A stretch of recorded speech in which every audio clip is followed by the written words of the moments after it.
When you can't read, people think you're stupid. Teachers don't like you because they think you're not trying hard enough. They ignore you or single you out. So you cause trouble, either to get attention or get away from it. I grew up here on Cape Cod, Massachusetts. In many ways, it was a perfect childhood. I had 3 older brothers and a younger sister to play with. My parents had lots of friends, and there was always something fun to do at our house.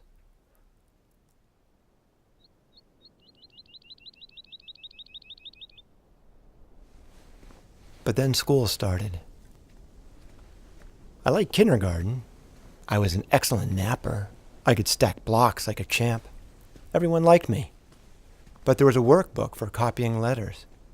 By the end of the year, mine was still blank. I hated that book. I hadn't opened it once. In first grade, when I looked at a sentence, the words shifted and fragmented on the page. The only way I could tell if a book was right side up was by the pictures.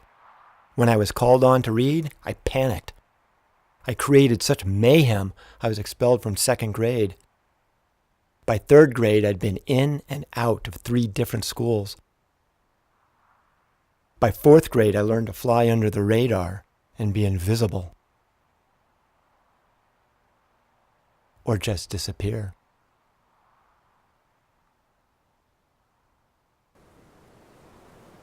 Out here, school didn't matter. That's what I told myself. But I hadn't learned how to read, write, or do basic math. I couldn't spell my name.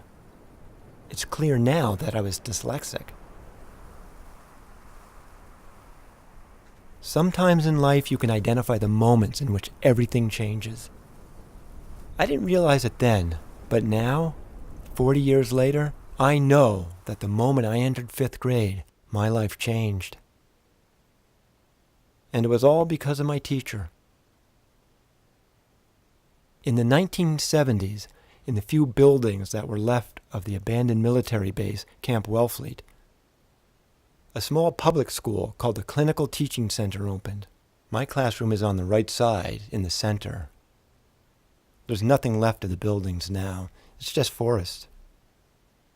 In the morning, I started out on the regular school bus with my sister, then transferred to one of those half-school buses. We called it the Fat Bus, that took me the rest of the way to the Clinical Teaching Center. My classmates and I were all anxious. None of us could read or write. We were the Unteachables. But then there was Mrs. Gott. None of us 5th graders had experienced much kindness from a teacher before. But Mrs. Gott, to this day, she is the nicest person I've ever met. Mrs. Gott's classroom was the first time that I thought maybe my problems with school were not all my fault. Mrs. Gott and I were inseparable. That's me, squeezed in beside her. She was the first teacher I dared tell I didn't know the letters of the alphabet or how to spell my name. But Mrs. Gott never doubted my abilities. "Of course you can, Daniel," she'd say, and then she'd help me. I began to trust her, and then myself.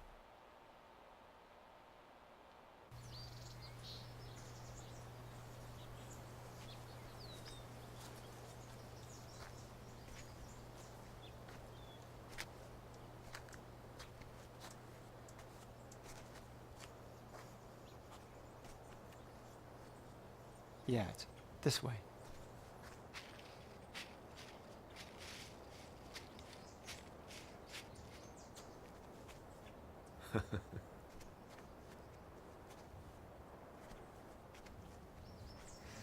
The chalkboard would be right there. Mrs. Scott's desk was right there. We had the alphabet up along the top, on the chalkboard there. We had the reading corner there. We would have our math instruction over there. And we had sort of our desk laid out at a slight angle. They weren't perfectly square. Mrs. Scott didn't hold advanced degrees, and only received training to be a reading teacher much later in life. She taught for 10 years before retiring. But she had a gift for teaching reading to students like me. And so, in 5th grade, when I was 11 years old, I read my first 2-syllable word. It was this one: Boston. Boston! On this pencil sharpener, in my father's office. Boston! I was born in Boston, and now I knew how to spell it. Our class often went to the dunes to write in the sand so we could feel what it was like to make letters. I practiced my name over and over and over.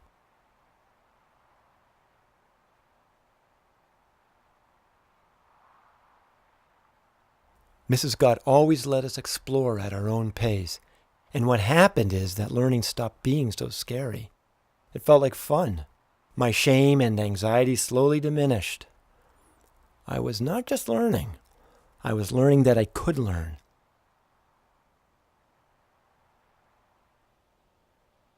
And even more incredible, I was good at it. Mrs. Gott liked to tell us stories. She told us of a place in America where you could stand in 4 states at once. We didn't believe her, but then she said she'd been there. I remember the day she taught me that the 4 letters O-U-L-D make the same sound in the words could, would, and should. I was astonished.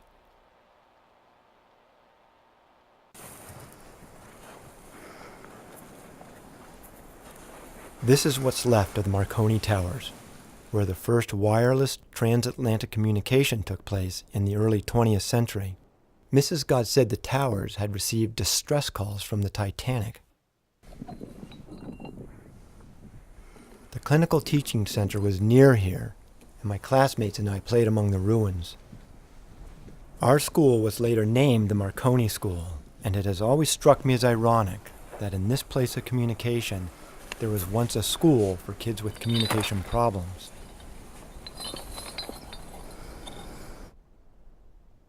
Current neuroscience research shows that a trusting relationship between a teacher and a young student, not a regimen of homework and testing, is key for learning and development. Mrs. Gott understood this intuitively. Mrs. Gott never gave tests or homework. She didn't punish or offer rewards. She practiced patience and kindness. In 7th grade, I was mainstreamed back into the local public school. Reading remained incredibly difficult, but at least now I had a foundation. Not being able to read as a child still carries a lot of shame, and only recently have I dared tell anyone how significant my challenges with dyslexia were. Dyslexia is not something you cure. It's something you learn to live with. It was because of Mrs. Gott that I decided to become a teacher myself.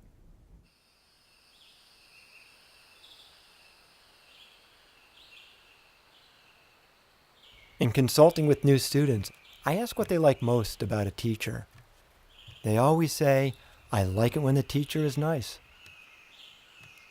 What I see too often is that a child who is falling behind at school is told to buck up, to show some grit, as though the desire to do well is all that's missing. But in my 30 years of teaching, I have never met a student who doesn't want to succeed. And the result of telling that student to show some grit is that he or she internalizes failure. I know absolutely that failure isn't the fault of the child, but that of the environment in which every student is expected to learn the same thing in the same way.